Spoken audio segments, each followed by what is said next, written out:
Mas o maior papel da empresa, que ele consegue contribuir de maneira mais intensa, é antes, na prevenção. É cuidando desses riscos que a gente estava discutindo, olhando para o ambiente de trabalho, olhando para as relações entre as pessoas nesse ambiente de trabalho, olhando para a jornada, para Zucas no ar, pra você poupar, com dicas e truques a sua frota otimizar. Fala, guerreiros! Estamos aqui em mais um episódio, hoje com um convidado que vai falar de um tema muito importante aqui, que tem, vamos dizer assim, envolvido bastante no dia a dia as pessoas, né? Hoje vamos conversar aqui sobre a questão da saúde mental no trabalho, a questão da prevenção de riscos. Então, nosso amigo Leivson Dias, seja muito bem-vindo aqui ao nosso episódio do ZucCast. Muito obrigado. E queria que você já começasse falando um pouquinho de quem é o Leivson Dias, como é que o Leivson Dias veio cair de paraquedas nesse mundo de psicólogo e tudo, né? É uma profissão, particularmente, eu acho bonita, importante e desafiadora, né? É onde você tem, vamos dizer assim, a responsabilidade de ajudar outras pessoas que estão passando por algumas situações ali, e eu sei que não é fácil, né? Fala um pouquinho aí como é que você chegou, o que foi que você decidiu e amanheceu um dia e disse, rapaz, eu vou estudar e vou ser psicólogo. Como é que foi isso aí? Como é que eu cheguei na psicologia? É uma boa pergunta. Eu acho que desde quando eu era mais novo, eu já tinha um olhar diferente para essas questões do psicológico. Eu era aquele amigo conselheiro que os amigos procuravam para dar algum conselho, dar alguma dica, para tentar refletir, desabafar um pouco sobre o que está sentindo. E de alguma forma isso foi me direcionando para a psicologia.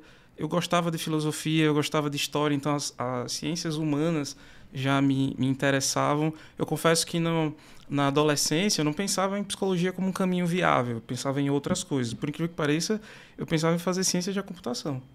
Mas era uma falta de conhecimento de mim mesmo, de autoconhecimento. Porque já no terceiro ano eu fiz um desses testes de revista, nem era algo sério, científico. Hoje eu trabalho com avaliação psicológica e posso dizer para você que não tinha nenhuma fundamentação. Mas de alguma forma valeu para mim. Apareceu lá teatro, que eu fiz teatro a vida toda. Apareceu filosofia, que eu gosto muito de filosofia. Música, eu toco ainda violão, guitarra. E aí me chamou a atenção porque, puxa, acertou em tudo. Mas aí apareceu a psicologia lá e eu não fazia ideia, nunca tinha pensado nela como um caminho viável, uma possibilidade. E aí eu disse, tá, se todo o resto estava certo, então deixa eu dar uma olhada nisso aqui. E acabou que quando eu comecei a ler, eu me apaixonei e decidi que era isso que eu queria para minha vida. Foi assim que eu cheguei na psicologia. Pô, legal. Muito bom, muito bom. Desde já, parabéns aí pela escolha da profissão, como eu falei. Eu acho uma profissão importante, bonita e desafiadora, né? Você dá conselhos, né? Não é fácil, né? Meu amigo, eu queria saber com você, a gente abrir aqui já tenho anotado aqui uma perguntinha. Normalmente eu sempre trago as minhas colinhas aqui para facilitar. E eu já gostaria de começar com você aqui numa pergunta bem interessante, né? Que você compartilhasse conosco aqui o que a saúde mental é no contexto do dia a dia do trabalhador ali. O que é que você acha que ela impacta tanto? O que é que ela pode estar quando a gente fala de saúde mental, você traz esse recorte, né, do trabalhador, mas quando a gente fala de saúde mental é integral. Então, tanto no aspecto do trabalho quanto na vida, eu preciso considerar todas as dimensões da experiência desse trabalhador. Então, para eu dizer que alguém tem saúde mental, ele precisa estar bem emocionalmente, as emoções precisam estar bem, ele precisa estar bem psicologicamente, comportamento, ele precisa estar legal, e ele precisa estar bem social. Então, como é que eu estou comigo mesmo, com os meus pensamentos, com os meus sentimentos e com as outras pessoas, como é que está a minha relação com isso. Isso vale tanto para a minha vida particular, pessoal, quanto no trabalho. Então, a resposta é a mesma. Eu preciso estar bem nessas dimensões no trabalho para que eu consiga dizer que esse sujeito tem saúde mental em relação ao trabalho. Pô, caramba, muito bom. E não é fácil, né, você tá gerenciando pessoas no dia a dia ali, né? Cada um, a gente teve um episódio aqui que a gente gravou e o que mais a gente escutou foi que, tipo, poxa, chegam pessoas aqui para você gerenciar, um torce para um time, outro torce para o outro, e briga com a mulher, e briga com o outro, e ele levou gaia, e a mulher deixou, ou então o marido deixou a mulher, e aquela confusão. E você gerenciar essa parte ali, né? Eu vejo que muitas empresas, eu não sei se tem um critério ou não, mas algumas empresas já têm até um psicólogo interno e tudo, né? E é um desafio grande, né? Você trabalhar com esse tipo de pessoas aí, né? De fato, A psicologia tem muito a contribuir em relação a isso. A gente tem a psicologia do trabalho, que é um guarda-chuva ali que encaixa algumas funções que o psicólogo pode ter dentro desse ambiente organizacional, de empresa. Então, você tem ali o psicólogo organizacional, que ele vai pensar em produtividade, ele vai pensar em clima organizacional, é a pessoa que vai estar te ajudando a juntar essas pessoas diferentes, a construir um clima saudável para que as pessoas consigam interagir de maneira saudável, criar regras, pensar nessa interação, pensar no ambiente para que... Porque, por um lado, a gente pensa que o sujeito ele traz para o trabalho, da vida dele, da complexidade que ele tem, do que ele acredita, do que ele gosta, dos problemas que ele tem, mas, por outro lado, a gente não pensa que o sujeito ele é influenciado pelo trabalho, pelo ambiente. Então, se esse ambiente ele não é saudável, ele é um ambiente hostil, em que as pessoas que chegam seguindo o fluxo ali, seguindo a cultura daquele ambiente, começam a se tornar também hostis, começam a criar conflito.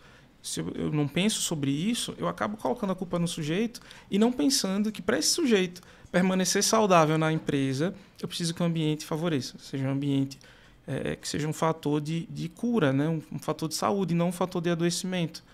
Então, para que eu tenha um sujeito que chegou, que não está legal e se adeque e comece a ficar bem, a aderir a uma cultura de bem-estar, né? Conseguir se relacionar de modo positivo, eu preciso ter um ambiente que seja favorável a isso.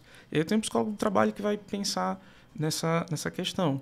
Por outro lado, eu tenho também um psicólogo ocupacional, que é mais o trabalho que eu exerço, apesar de que eu fui psicólogo organizacional por um tempo, trabalhei no Correio como psicólogo organizacional, fazendo recrutamento, com pesquisa de clima organizacional, as questões relacionadas à produtividade, treinamento. Muito bom. Mas hoje o meu trabalho é mais direcionado à psicologia ocupacional. Ela se dedica a entender quais são os fatores de risco para o adoecimento em saúde mental do trabalhador e como é que eu faço para mitigar esses riscos.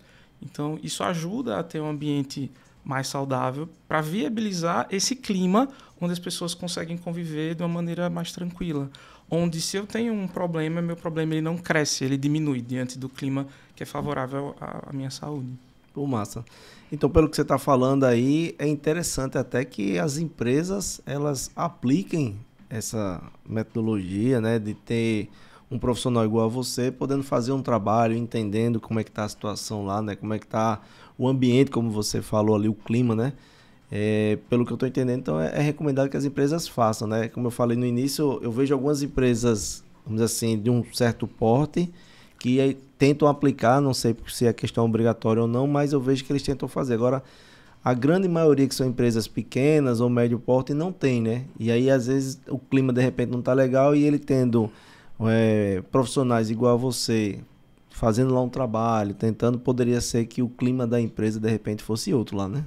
Essa é uma pergunta excelente, porque a gente passa hoje no Brasil por um momento de transição. Não sei se você está acompanhando, teve uma mudança recente na NR1, e aí nessa mudança todas as empresas começaram a pensar, puxa, agora eu preciso cuidar da saúde mental dos meus trabalhadores, porque tem lá que eu tenho que cuidar dos riscos psicossociais. E aí muito empresário, né, muitos empreendedores foram pegos de surpresa. Puxa, mas eu nunca pensei sobre isso, eu não sei como é que eu faço. Esse questionamento que você me trouxe, mas é muito difícil lidar com tudo isso. E, de fato, é difícil se eu não tenho a ciência da psicologia do meu lado para me ajudar a lidar com esses desafios. Porque a psicologia é ciência, então eu tenho métodos, eu tenho técnicas para lidar com tudo isso. Tenho uma vasta literatura de programas, de protocolos para me ajudar a lidar com todos esses desafios. Se eu tento fazer da minha cabeça sem a ajuda da ciência, de fato é muito difícil. Mas com o que a psicologia vem desenvolvendo há décadas, alguns trabalhos, há centenas de anos, fica muito mais fácil de lidar com estes desafios. E, nesse momento, o Brasil, o governo, ele tem, não só agora, né, porque parece que foi de repente, mas a verdade é que já tem muito tempo esse movimento do governo em direção ao cuidado da saúde mental do trabalhador. Se a gente for traçar uma linha do tempo ali mais ou menos desses cuidados, a gente já tem lá desde a década de 90, quando a NR17, que trata sobre a ergonomia, quando ela foi criada, ela já previa lá o cuidado com as características psicofisiológicas do trabalhador. Só que o problema é que lá na NR17 isso era muito vago, não era muito específico. E acabava que abria um espaço para que os empresários eles deixassem isso de lado, que ignorassem aquilo ali. Não tinha, na época, uma cultura mais forte de cuidado com a saúde mental. E aí acaba que não mudou muita coisa para a saúde mental a NR17 lá no início. Mas tiveram algumas mudanças nesse caminho.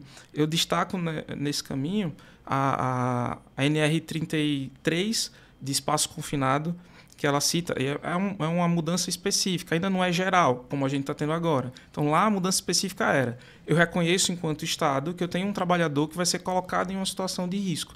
Ele vai ser colocado num ambiente de espaço confinado. Num tanque, ele vai entrar numa mina, num ambiente que é escuro, que tem um gás, que tem um risco iminente. E eu preciso garantir que esse trabalhador está com a saúde psicológica em dia, para que ele não seja um risco nem para ele, nem para os seus colegas de trabalho. Isso acontece lá em 2006, essa mudança, essa inclusão do cuidado com o risco psicossocial, né? Dessa avaliação psicossocial com o trabalhador.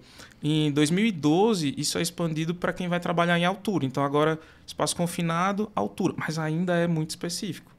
E aí você vai ter algumas outras normas regulamentando algumas questões. O operador de telemarketing também tem algumas recomendações na ANR. Vai ter algumas recomendações mais específicas, mas nada que seja geral, que diga assim: olha, a gente precisa dar conta de criar um ambiente que seja saudável para o trabalhador em relação à saúde mental.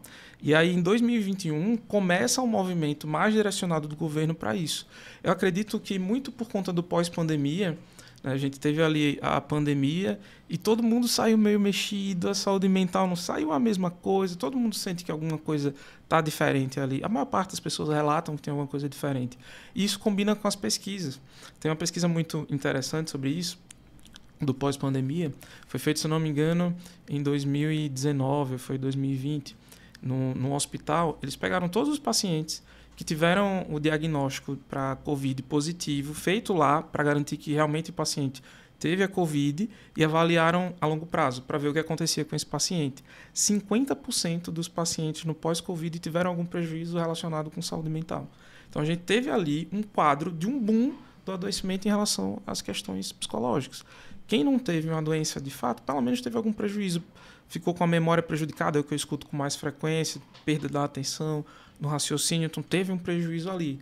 E aí o governo ele não consegue mais fazer vista grossa, não consegue mais ignorar que isso é um problema significativo. Somado a isso, você tem o aumento do adoecimento do trabalhador, que gera afastamento, que gera aposentadoria por conta da saúde mental.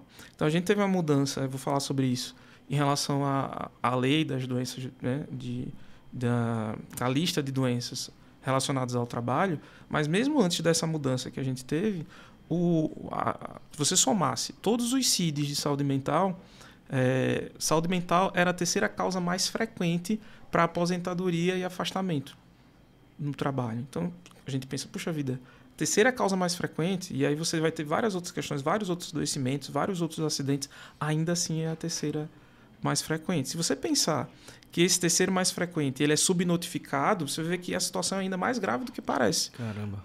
Porque é difícil você estabelecer nexo causal do adoecimento em relação à saúde mental. Se você tem, por exemplo, um acidente, e aí esse trabalhador sofreu um acidente, normalmente você não vai conseguir estabelecer uma conexão com o fato de que naquele dia ele tinha brigado com a esposa, estava com a cabeça cheia e por conta disso ele não conseguiu prestar atenção, manter a concentração no que estava fazendo, teve uma imperícia e teve o acidente. Você vai só atribuir ao trabalhador a culpa pelo acidente, você não consegue estabelecer nexo causal. É difícil. Quando você não tem um episódio depressivo, um episódio ansioso, quando você não tem um transtorno caracterizado, fica difícil você estabelecer esse nexo. Então, mesmo assim, ainda é a terceira causa mais frequente. O governo já não podia mais fechar os olhos para isso, fingir que não estava acontecendo. E aí, em 2021, teve uma atualização dessa NR17, e aí o que era ali inespecífico, era só características psicofisiológicas, ele deu algum direcionamento, ele começou a dar alguns pontos. Ele disse, olha, você vai ter que cuidar do ritmo do trabalho, que tem a ver com velocidade e intensidade desse trabalho. Então, quão rápido o trabalhador faz aquilo, ele precisa fazer para poder dar conta. Qual é a intensidade física desse trabalho para esse trabalhador?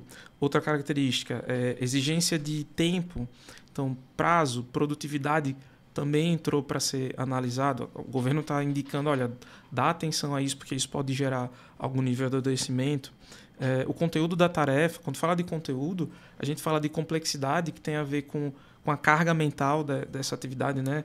Se ele consegue entender o quanto exige de memória, de atenção, de raciocínio desse trabalhador. a repetição, porque às vezes uma atividade ela é muito monótona, é chata para o trabalhador e é muito cansativo, e aquilo ali faz o trabalhador se sentir inquieto, se sentir agitado, pode provocar ansiedade nesse trabalhador.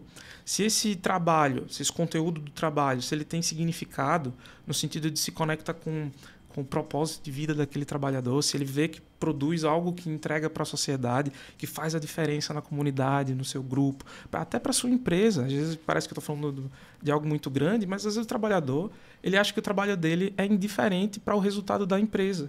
E ele tem dificuldade de se conectar, de se motivar e de se sentir bem com aquele trabalho, se ele não vê um propósito, se ele acha que não está contribuindo para nada, não está produzindo nada. Então, tudo isso, a ANR ela já dizia isso lá em 2021. Ela ainda fala de organização e supervisão, que tem a ver com planejamento e organização do trabalho. Então, para quem eu dou a função, qual é a função de cada trabalhador, qual é o trabalho que precisa ser executado, os horários, tudo isso tem a ver com planejamento. E também as relações interpessoais. Ele aponta lá em 2021 ainda. Então, a gente chegar hoje em 2025 e diz, puxa, eu fui pego desprevenido, mas lá em 2021 o governo já sinalizava para a gente, olha, você precisa cuidar disso aqui. Só que o que é que acontecia? Nessa norma, o governo ainda não estava sendo, ele não exigia o gerenciamento desse risco. Então, se o auditor solicitasse, se aparecesse, se na análise ergonômica aparecesse ali, fosse solicitado algum plano de ação, poderia ser que tivesse algum tipo de atuação, mas em geral não. E aí você tem uma outra mudança significativa em relação a isso, que é essa mudança atual que a gente está tendo da NR1. A NR1, ela pega esse risco, que eu tinha ali, olha para isso, mas aí eu não cobrava tanto enquanto Estado, e eu coloco esse risco no mesmo nível dos outros riscos. Tem o mesmo nível de cobrança de riscos físicos, químicos, biológicos. Então, agora, é cobrado do empresário, né, do gestor da empresa, que ele tenha atenção a isso nesse mesmo nível. É cobrada a gestão desse risco. Então, eu preciso avaliar, identificar, construir um plano para mitigar esse risco e executar esse plano, senão eu corro o risco de ser autuado pelo auditor quando ele for fiscalizar ali a minha empresa. Então, hoje, eu estou colocando essa linha do tempo, porque hoje a gente tem um cenário diferente, em que não é mais opcional, não é mais, eu vou fazer pelos meus trabalhadores, ou porque eu acredito, porque eu sou bonzinho, enquanto eu quero ajudar os meus trabalhadores, as pessoas. Não é mais isso. Agora o governo exige. Você precisa fazer. Claro que a norma ela foi colocada para a gente em agosto de 2024, e aí tem um prazo para execução. Então, até 26 de maio de 2025, já é agora, era para começar a implementar, com alguns meses para poder depois começar a autuar. Já não ia ser punitiva, né? Começava ali só educativa. Os sindicatos patronais ali fizeram uma pressão no governo, esticaram isso aí, então vai ser 1 ano. Então, começa agora, 26 de maio de 2025, mas a autuação só vai começar ano que vem, 26 de maio de 2026. Então tem um prazo aí para se adaptar, mas a gente já começa a precisar fazer alguma coisa. Uma transição, né? Uma transição, mas precisa fazer alguma coisa. Já não dá mais para ignorar e fingir que não está acontecendo. Hoje é obrigado. O contratante precisa cuidar da saúde mental do trabalhador e ele tem um prazo de 1 ano para começar a se mover para fazer isso, porque se ele não fizer isso, ano que vem ele vai começar a ser autuado por essas questões, por esses riscos que não foram mitigados.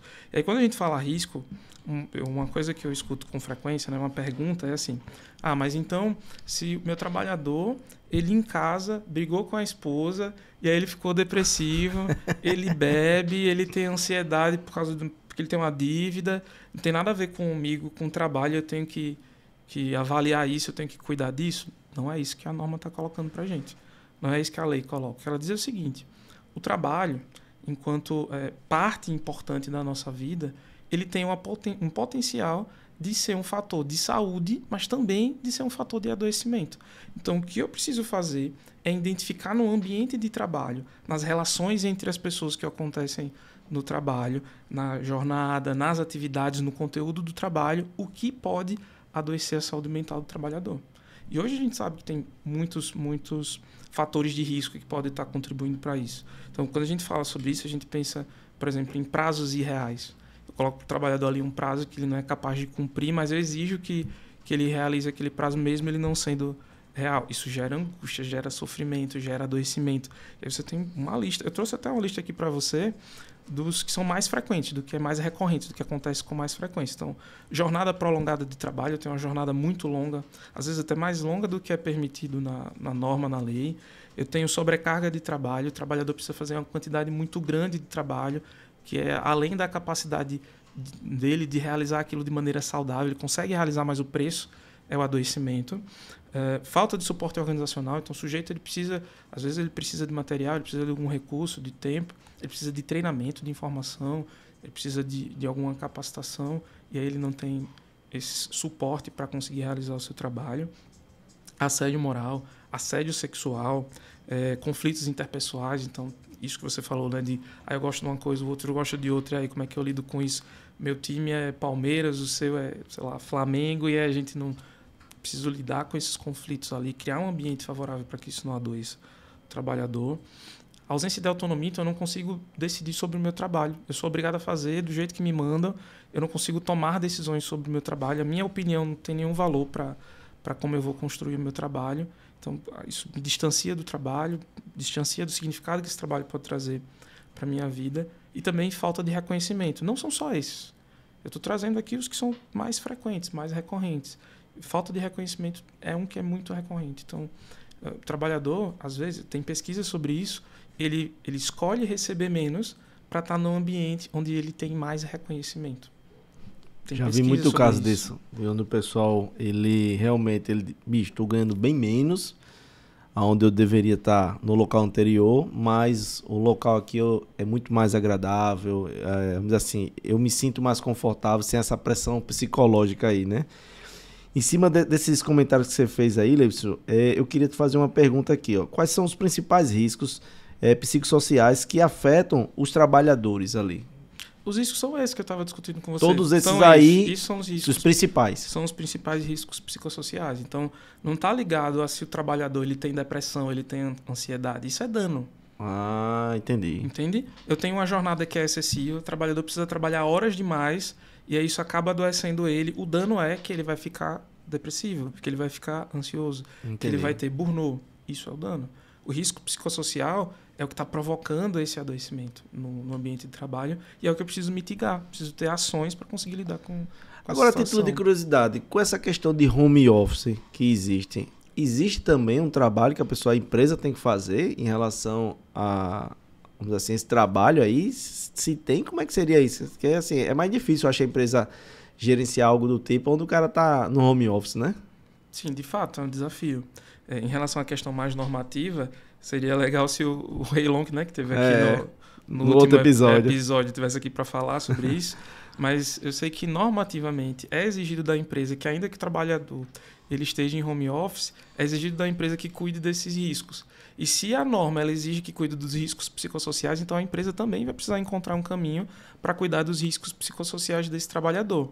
Mas eu posso te falar que nem é tão difícil assim de pensar nessas questões, porque se você parar para pensar que esse trabalhador, apesar de estar em casa, ele está sujeito à interação com outras pessoas, então eu preciso cuidar dessa relação. Ele tem uma jornada de trabalho, eu preciso cuidar da quantidade de horas que ele trabalha. E às vezes acontece, isso tem relatos, né, do home office, de que o trabalhador ele não consegue se desvencilhar do trabalho, como se ele estivesse sempre trabalhando. Porque se ele está em casa, a gente que trabalha na empresa, né, no local de trabalho, a gente tem uma rotina, um ritual que desconecta a gente do trabalho. Então, terminou, deu a hora de sair, eu junto as minhas coisas, coloco a minha roupa, troco para quem usa a farda, ou vou com a minha farda, junto as minhas coisas, eu saio da empresa e aquilo ali para mim caracteriza o final da jornada. É claro para mim. Mas se eu trabalho na minha casa e eu uso o mesmo computador para o meu lazer, para assistir uma série que eu uso para o trabalho, quando é que termina o trabalho e começa a minha vida pessoal? Isso fica muito misturado, fica muito intrincado. Então eu preciso, enquanto empresa, eu preciso de mecanismos para conseguir cuidar dessa jornada desse trabalhador, por exemplo. Então, o que vale para o ambiente de trabalho vai valer, em parte, muito significativo, vai ser muito semelhante para o trabalhador que está em home office também. Não é fácil não, viu, gerenciar isso aí, viu? Não é fácil não. Me diz uma coisa, Leibson, o que diferencia o impacto psicológico de quem está na rua, como motorista, né, ajudantes, etc., em comparação a quem trabalha, vamos dizer assim, no administrativo, no escritório, né? O que é que você consegue nos ajudar com isso aí?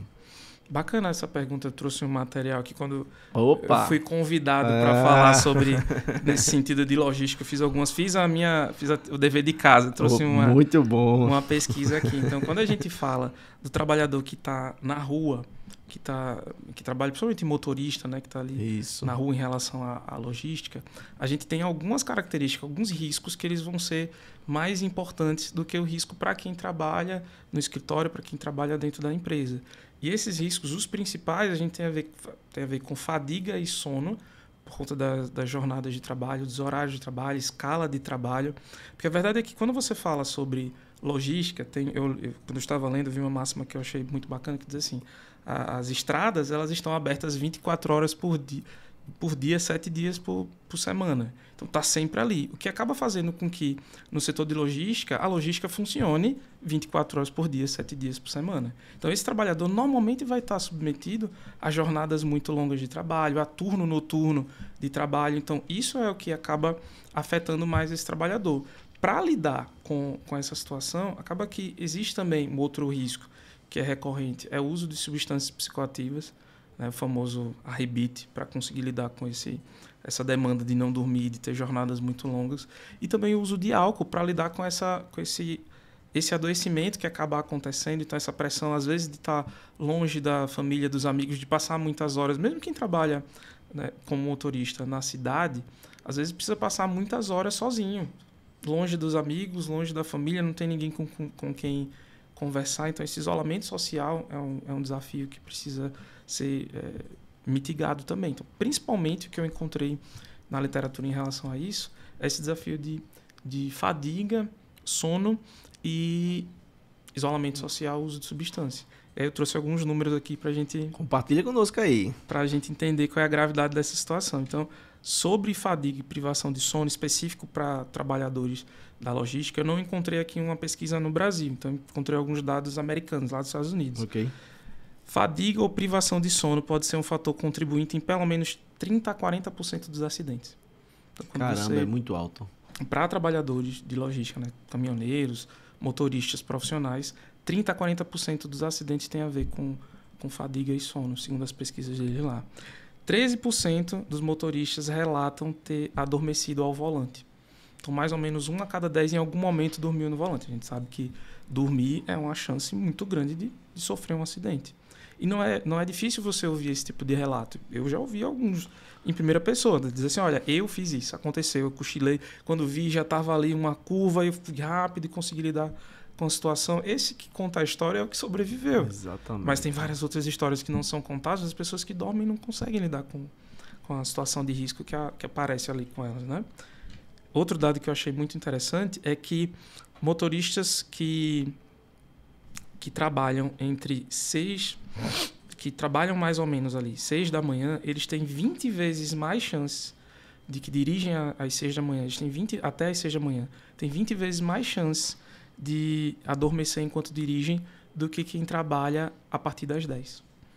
Então, quem trabalha no horário noturno tem 20 vezes mais chances do que quem trabalha no horário diurno de adormecer. Mas é alto, né? Então, mesmo que o sujeito... Porque a gente diz assim, não, mas aí você acostuma, você se adapta, e aí o sono diminui, você consegue fazer... Os dados estatísticos apontam que mesmo as pessoas que estão, em teoria, acostumados, têm 20 vezes mais chance de dormir por conta disso provocar um acidente. É alto. Eu tenho visto muitas empresas, inclusive, meio que determinando o horário, né, de parada, né? Então, olha, sei lá, você vai dirigir até às 19 horas, estourando 20 horas...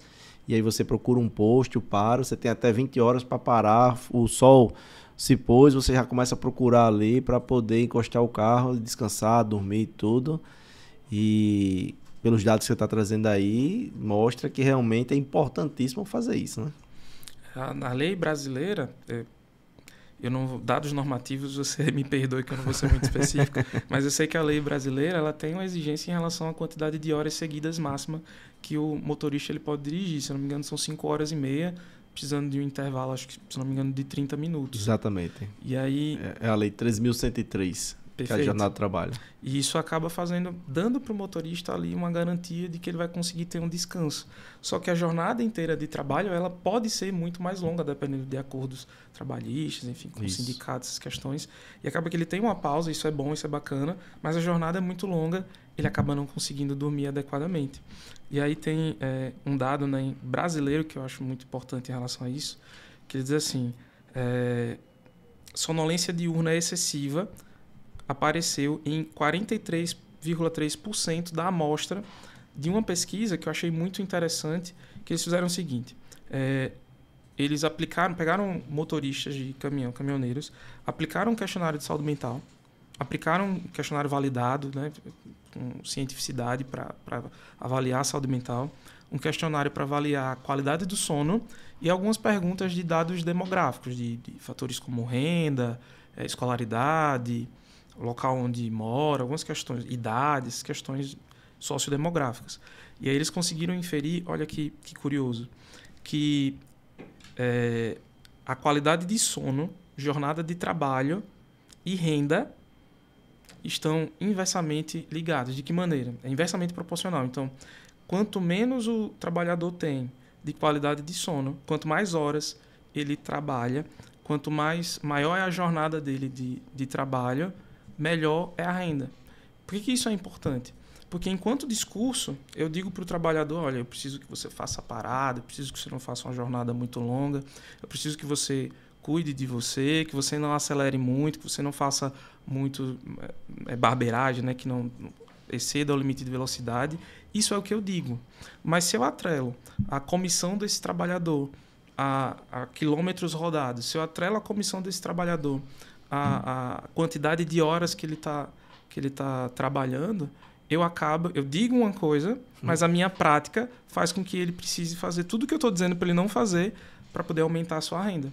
E no final das contas, o que acaba acontecendo é que a maior parte desses trabalhadores vai se sujeitar a essa situação de fazer uma jornada mais longa, de acelerar mais para poder ter mais quilômetros, para poder conseguir ter uma jornada mais longa, tomar algum tipo de droga estimulante para poder ficar acordado, porque ele vai ter um retorno financeiro maior. Então, eu digo uma coisa, mas na prática eu acabo criando um cenário que provoca no meu trabalhador o comportamento que eu estou dizendo que eu quero que ele não faça. E é muito comum, né? É muito comum. Eu vejo particularmente as empresas que nós atendemos e tudo, tem muito essa questão da pessoa receber lá uma comissão, digamos assim, né? Ter o ranking, inclusive, dos melhores motoristas, de ajudante e tudo. E aqueles que vão atingindo aquele indicador positivo lá, ele começa a ter um bônusinho ali que o cara, como você falou, rapaz, é para eu parar, mas eu não vou parar, eu vou correr atrás, era para eu trabalhar 8 horas, no máximo 10 horas, eu vou trabalhar 12, 14, 16, 18 horas, eu vou trabalhar e tudo, né? Então não é fácil não, isso aí. Então, se eu atrelo a comissão a esse tipo de indicador de produtividade, eu estou dando a informação para o meu trabalhador, olha, eu quero que você trabalhe o máximo que você puder, o máximo de horas, o mais rápido que você puder, que você faça o trabalho ali. Quanto mais fizer, mais você ganha. Mais você ganha. Então, para eu conseguir mudar esse cenário, eu preciso atrelar a outros fatores. Se eu atrelo a produtividade, eu vou ter esse resultado. Mas aí se eu atrelo a outras condições do trabalhador que cumpre as normas, que faz o trabalho do jeito que precisa ser, que faz as pausas programadas, que cumpre as leis do trânsito, que cumpre a velocidade, aí eu consigo trazer para o meu trabalhador, fazer com que ele cumpra o que eu estou pedindo para ele, o que a norma pede para que ele faça. Às vezes parece que isso tem a ver com perda, que é prejuízo para a empresa. Mas a verdade é que um trabalhador que adoece, ele produz menos. Ele consegue entregar menos. O trabalhador que adoece gera para mim, provavelmente, é muito frequente, algum tipo de passivo trabalhista, vai gerar para mim algum tipo de custo, nem que seja de treinamento de um novo trabalhador, de adequação à rotina. Então, acaba que é muito mais custoso para mim lidar com o adoecimento do trabalhador, porque eu não estou dando condições de ele ter saúde, do que eu cuidar da saúde desse trabalhador, para que ele se torne mais produtivo, para que ele permaneça mais tempo na minha organização, para que ele se engaje, para que ele consiga evitar perdas, para que ele tenha cuidado com o seu trabalho e produza da melhor forma possível. O trabalhador engajado, ele está muito mais preocupado com a qualidade e com o trabalho do que aquele trabalhador que está adoecido e que acaba faltando e que não consegue realizar o trabalho da maneira que precisaria. E aí eu tenho, falando sobre logística em particular, quanto mais o trabalhador está adoecido, maior é o risco dele sofrer um acidente. Aí tem muitos custos relativos a isso, que é muito mais caro do que oferecer a esse trabalhador condições adequadas de saúde. Não só saúde mental, saúde física também. Nós tivemos aqui um convidado que foi o Capitão Emanuel, conhecido como o capitão da Lei Seca e tudo, que plantou aqui em Alagoas. Sim. E ele trouxe um número, não vou me lembrar agora exatamente qual foi o valor, mas ele trouxe um número impactante que, assim, a despesa quando um funcionário, no caso específico de um motorista e tudo, causa um acidente e tudo, é muito alto.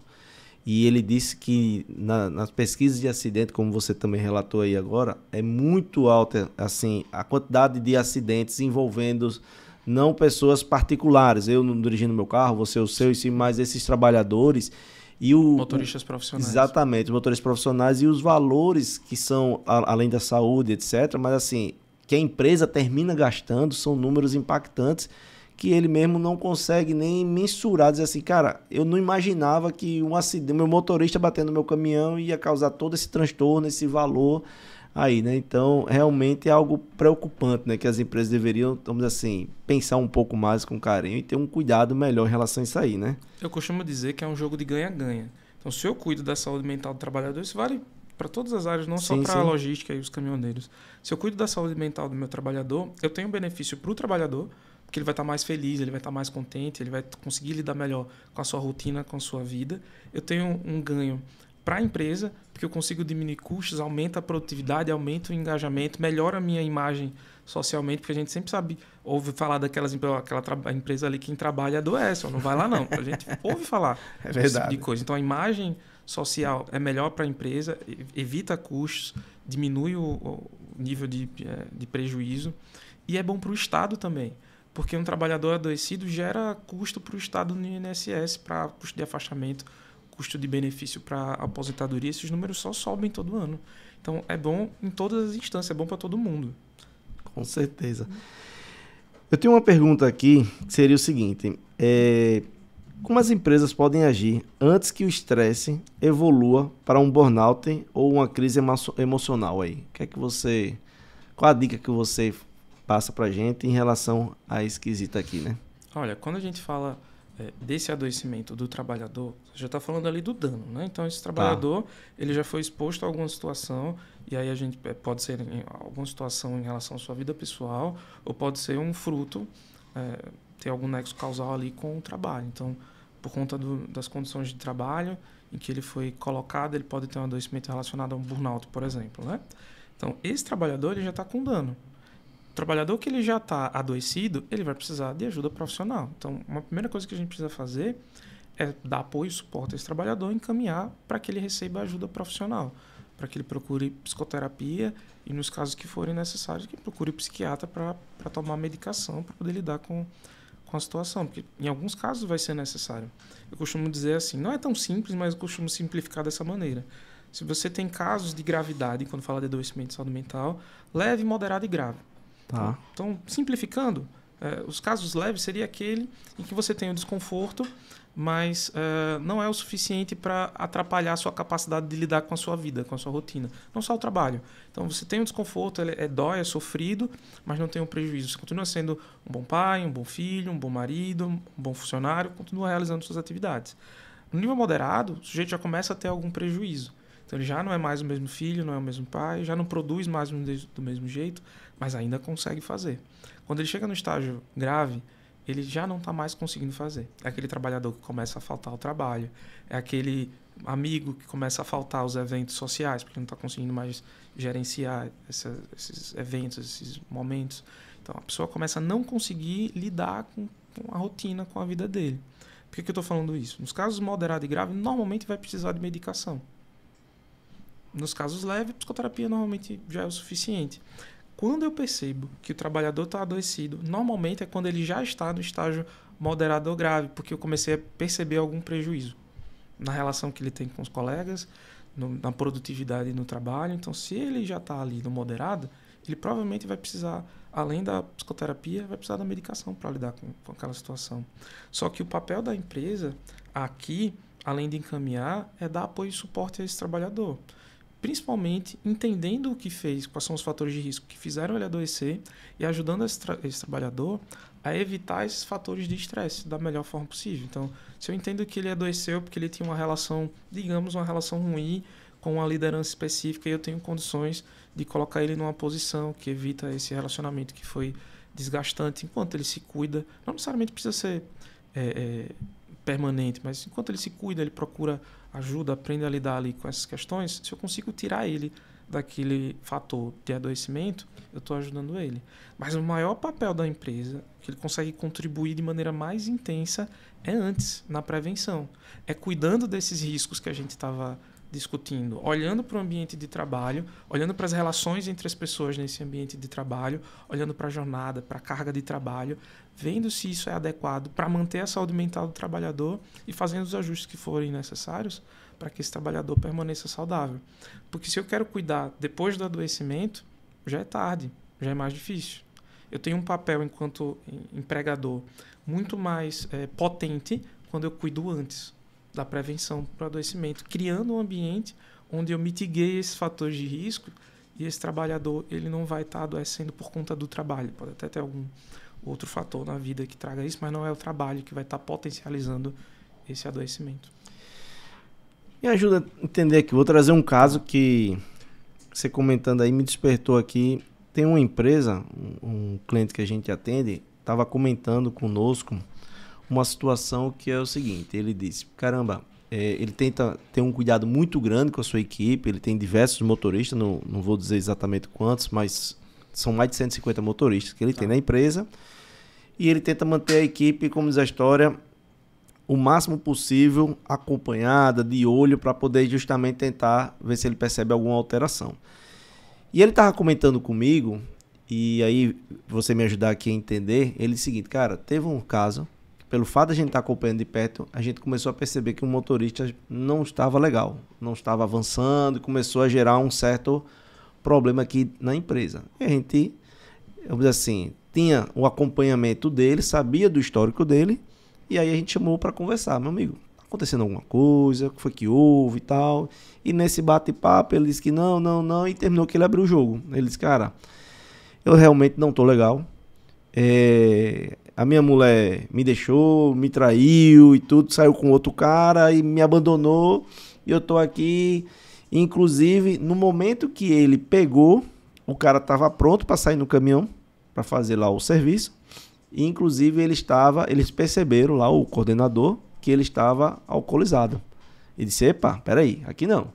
E aí, nessa conversa, detectou isso. Aí, chegaram num acordo, ele se afastou, botaram ele de férias e tudo, para ele poder, vamos dizer assim... Bacana, uma boa iniciativa. Né, vou sair de férias, você tá precisando e tal. Aí ele voltou, tentou de novo, vamos dizer assim, retomar a sua vida normal, ele não conseguiu.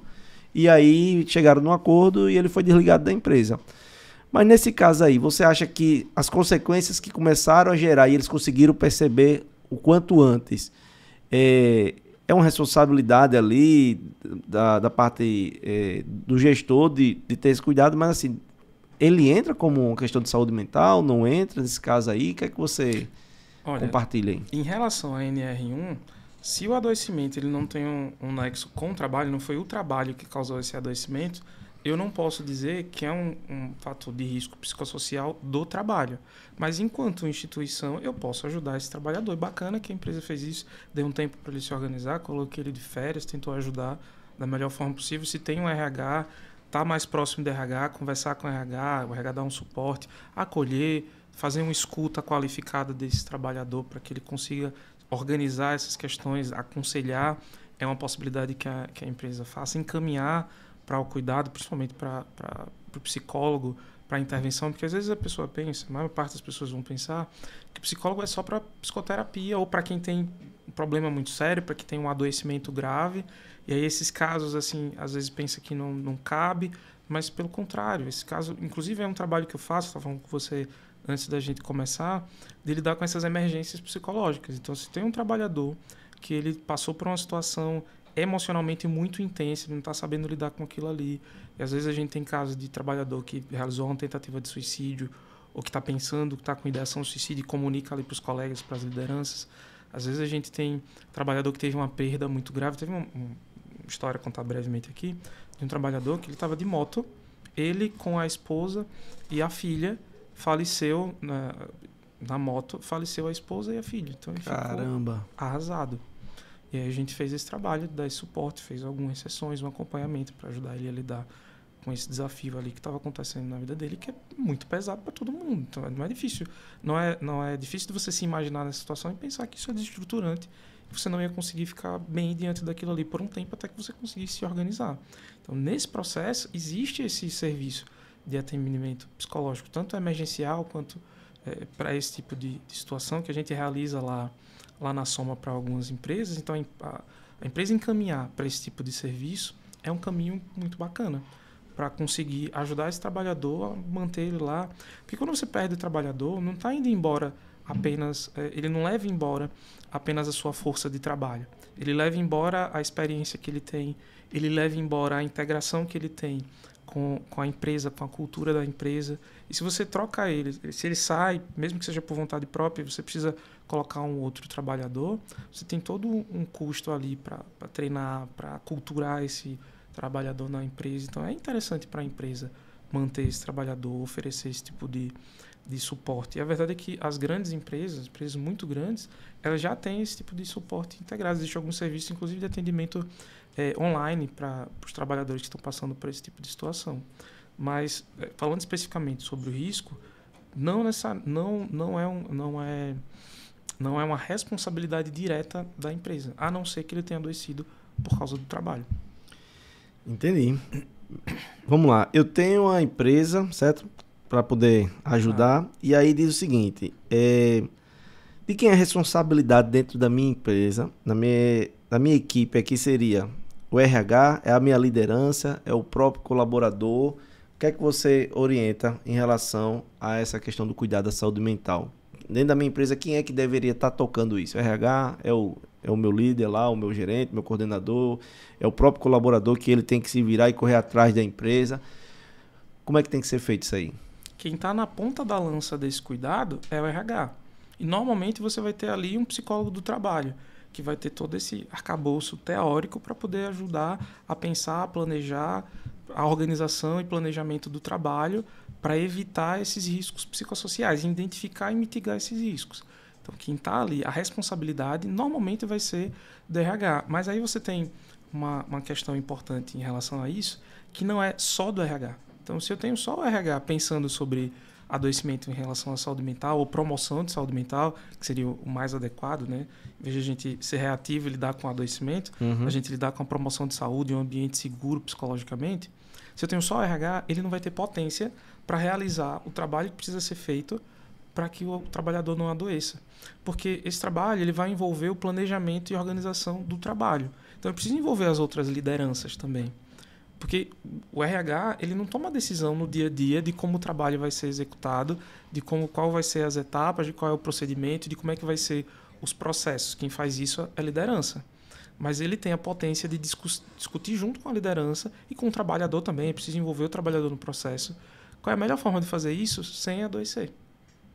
Entendi. Mas se eu não envolvo a liderança, o psicólogo, o RH, não vai ter potência sozinho de mudar o que é necessário mudar para poder promover saúde mental na empresa. Como as lideranças podem ser treinadas para identificar e apoiar os colaboradores com o sofrimento psíquico aí? Psicossocial, psicológico, tá bacana. Eu trouxe aqui uma colinha, alguns pontos importantes para ajudar nesse sentido. Então, o que eu consigo enquanto liderança, enquanto líder, enxergar, perceber na mudança do comportamento do meu trabalhador para conseguir identificar a necessidade desse encaminhamento, desse cuidado em relação à saúde mental. Eu trouxe mais voltado para a parte de logística, mas acaba que vale para todo trabalhador, né? Para todo trabalho. Então, primeiro, a gente vai ter alguns sinais que eles são comportamentais. Se eu percebo que o trabalhador, ele está se isolando mais, isolamento social, ele não está, sabe aquela coisa, na hora do cafezinho todo mundo juntava ali, conversava, estava todo mundo junto, brincando, porque sempre, normalmente você vai ter esse momento de descontração, de interação entre trabalhadores. Se ele se isola, se ele se afasta, se ele está sozinho, se ele não interage mais com o grupo, é uma luz de alerta. Eu não tenho um fator que determina, final, quer dizer, bato o martelo quando isso acontece. Tudo vai ser luz de alerta. Quanto mais luzes de alerta eu tenho ligada, maior é o risco que eu tenho para que esse trabalhador esteja adoecido. Então, uma luz de alerta está se afastando. Outra, ele tem um comportamento de irritabilidade. Então, ele está muito mais irritado, ele é muito mais agressivo, tudo enjoa, tudo abusa, tudo incomoda. Eu costumo brincar que aqui no Nordeste a gente chama de pavio curto, né? Se o sujeito ele começou a ter pavio curto, tem essa irritabilidade, então, provavelmente é uma luz de alerta ali para esse adoecimento em relação à saúde mental. Outro ponto é se ele começa a reclamar muito de cansaço e de estresse. Um outro sinal de adoecimento, ele vai estar constantemente cansado, vai estar constantemente reclamando do nível de estresse que está acontecendo com frequência. Isso é uma outra luz de alerta que liga para mim. Outra luz de alerta, o trabalhador ele frequentemente se atrasa, ele falta sem justificativa para essas faltas. Então, esse absenteísmo, esse afastamento voluntário do trabalho, também é uma luz de alerta. Queda de desempenho, então ele começa a produzir menos. Eu conheci esse trabalhador, ele conseguia fazer mais na rotina dele, ele fazia de uma forma diferente, conseguia produzir melhor. Eu começo a perceber que está caindo essa produção, outra luz de alerta para que ele pode estar adoecendo. Eu tenho sintomas físicos também que acontecem. Então, olheira, aparência cansada, negligência da higiene pessoal, não cuida mais do cabelo, não faz a barba. Às vezes pode acontecer nem chegar a não tomar banho, de chegar no trabalho, você conseguir sentir ali. Às vezes acontece, já ouvi relatos de que você percebe que não tomou banho, sente um odor ali de que ele não está fazendo a higiene adequadamente. Então, são sinais que você pode ficar atento também. Tremor, sudorese, agitação física excessiva, ele está muito agitado, são mudanças que podem acabar acontecendo. Por caso, em relação aos caminhoneiros, né, especificamente, percepção do aumento do uso de estimulante, de bebida energética, do consumo de cafeína, esse aumento está ligado também, essas questões de adoecimento. E aí você tem sintomas que são emocionais. Então, o sujeito ele começa a ficar mais apático, sabe? Ele não se conecta com as coisas. Sabe aquela pessoa que tanto faz? Tudo é tanto faz? Isso aqui não ligo, não me conecto, não me importo, tanto faz. Nada me impressiona, me impacta, me conecta, me mobiliza. Então, essa apatia pode ser um sintoma. Desmotivação, mudanças de comportamento repentino. Então, o sujeito não consegue ver motivo para fazer nada, está sempre sem energia, sem vontade de fazer nada. Ou ele tem um comportamento que era de um jeito, de repente começa a ficar de outro. Mudança de humor repentino também. Comentário negativo sobre a vida, sobre o trabalho, pensamento de desistir, e aí tem um alerta para a ideação suicida em relação a isso. Porque, normalmente, a ideação suicida, ele não vai dizer diretamente, estou pensando em tirar a minha vida. Mas, ao contrário do que as pessoas pensam, que diz que quem pensa em se matar não fala, faz, a verdade é que, normalmente, a pessoa vai dar sinais, ela vai dizer assim, eu estou cansado, eu não aguento mais, seria melhor se eu morresse. Ele não diz eu quero tirar a própria vida, mas ele diz seria melhor se eu morresse, se eu não tivesse aqui, os meus familiares, as pessoas que eu amo estariam melhor, eu só causo sofrimento, tristeza para as pessoas que eu amo, então seria mais interessante que eu, para as pessoas que eu não tivesse aqui. São sinais de que a pessoa pode estar pensando em suicídio. A gente precisa ficar atento, porque infelizmente suicídio também é uma coisa muito recorrente na sociedade atual. A gente não fala muito sobre isso, mas tem acontecido com frequência, os números têm aumentado e a gente precisa falar. Tem até uma data, né, para isso, né?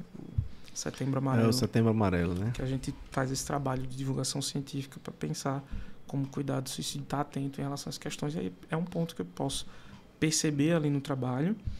E dificuldade de concentração, dificuldade para tomar decisões, o sujeito demora mais dificuldade, fica muito inseguro, não consegue lidar com algumas situações. Tudo isso são sinais de alerta para eu perceber que tem alguma coisa acontecendo. Então, não é uma coisa só. Normalmente realmente você trouxe fatores. Aí diversas dicas, né, diversas situações onde, digamos assim, se você começar a prestar atenção, né, você vai encontrar aí diversas informações, ou melhor, dicas, né, como você falou aí, trazendo ali, meu amigo, deixa eu começar a abrir o olho aí melhor, colar nesse cara aqui que realmente tem alguma coisa diferente ali, alguma coisa estranha pra gente poder acender os holofotes nele ali, né? No final das contas, é se olhar mais atento pro outro. Porque normalmente a gente percebe que tem alguma coisa diferente, só que às vezes na correria do trabalho, dos compromissos, da pressão, do prazo, de tudo que você tem para fazer, você ignora, você fala assim, não é problema meu, e deixa passar. Então a gente ter esse olhar mais atento pro outro, mais humano, mais empático, tentar se colocar no lugar do outro, entender o que está acontecendo, perceber esses sintomas, esses sinais de que tem alguma coisa errada, ir lá conversar, se colocar disponível, aberto, ter um canal aberto para o diálogo, sem julgamento. Isso promove uma cultura que favorece a saúde mental. Mas normalmente o que a gente vê é o extremo oposto. O sujeito, quando ele tem alguma coisa que está acontecendo com ele, que ele vai desabafar, que ele fala que está fragilizado de alguma forma, a reação da cultura padrão, infelizmente, ainda é tolher esses sujeitos. Olha, não fala sobre isso, não é legal. Ele está fraco, ele está frágil. E aí você acaba punindo o sujeito, tira ele da função, cria uma situação difícil para ele, e aí ele vai ser alvo de preconceito, ser alvo de piada. Eu preciso criar um ambiente onde ele se sinta seguro para falar.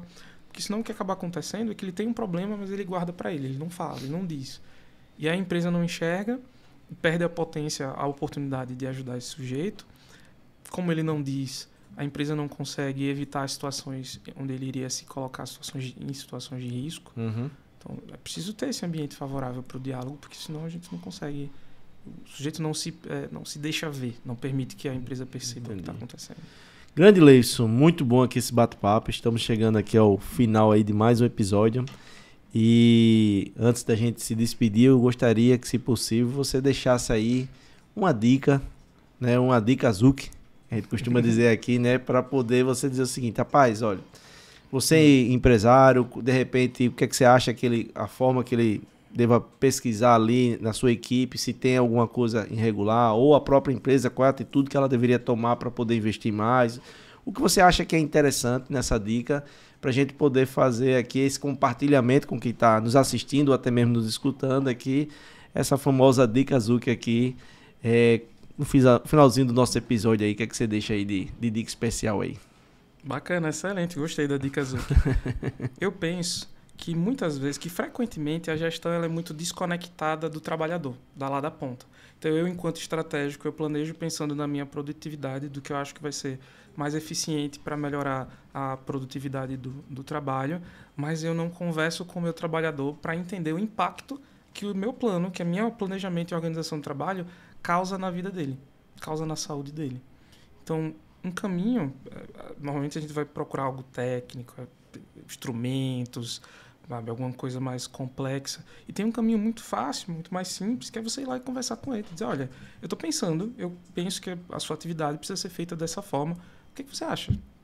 Qual é o impacto que isso causa em você? Tem alguma coisa que está te deixando aflito, angustiado, preocupado, que está afetando a sua saúde mental? Tem algo que você enxerga aqui no trabalho que poderia melhorar, que poderia mudar? Porque normalmente o trabalhador ele vai saber onde o sapato aperta, ele vai saber onde é o calo, ele vai conseguir indicar para você qual é a dor que ele tem. Ainda que ele não saiba a solução, e aí você vai precisar talvez de alguém com expertise em relação a essa questão de riscos psicossociais, provavelmente profissional de psicologia que vai conseguir te ajudar nesse sentido.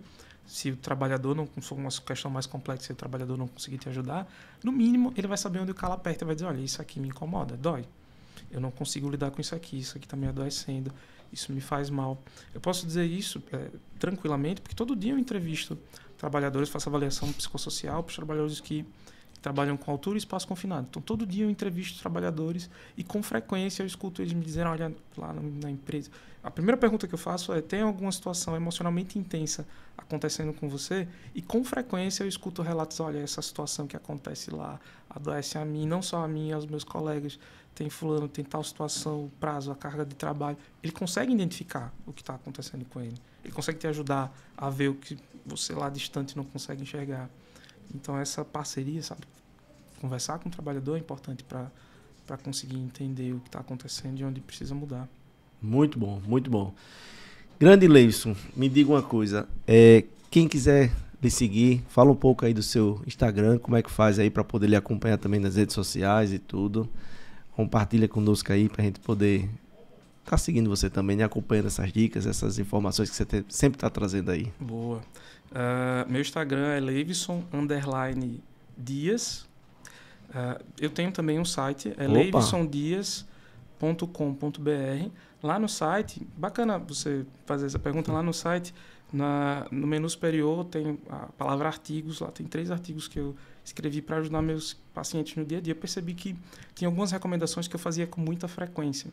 Foram recomendações práticas mesmo, do dia a dia. Só para dar um exemplo, em relação ao sono, o ambiente precisa ser escuro, silencioso, confortável, dormir aproximadamente 8 horas, com tolerância de 1 hora a mais, 1 hora a menos. Enfim, recomendações práticas. Então, é uma lista que eu falo para o paciente, ele sai e não lembra mais. E aí eu coloquei lá a lista das recomendações. Tem um artigo sobre sono, alimentação e atividade física, outro sobre ansiedade e outro sobre estresse, tudo baseado em ciência, com referências, artigos científicos. Muito bom. Tudo prático para ajudar a conseguir lidar com esses desafios. Repete o site? leivsondias.com.br. Pronto, muito bom. Então, vocês que escutaram aqui a nossa dica Zuki, do nosso amigo Leivson, vai lá no site dele, baixa esses documentos, analisa, estuda. Com certeza vai lhe ajudar bastante aí, como tem ajudado outras pessoas. Mais uma vez, meu amigo, muito obrigado por compartilhar aqui diversas informações riquíssimas. Foi um bate-papo fantástico, gostei muito, aprendi bastante que eu não sabia aqui. E que venha outras oportunidades de estar sentando com você para a gente compartilhar novas informações, novas dicas aqui. Fica aqui o convite já aberto aqui, quando tiver aí algum tema que você tenha, de repente, sugestão, pode trazer para a gente aqui, que a gente está aqui para isso. Certo? Mais uma vez, obrigado. E vocês que estão nos assistindo ou escutando aí, não esqueça de curtir, compartilhar. Se tiver mais alguma dica ou sugestão de assunto, manda pra gente aí, pra gente correr atrás aqui de um convidado especial, que nem o nosso amigo Leivson aqui, pra estar compartilhando. Um abraço e fica com Deus. Zucas no ar, pra você poupar, com dicas e truques a sua frota otimizar. Zucas no ar, pra você poupar, com dicas e truques a sua frota otimizar.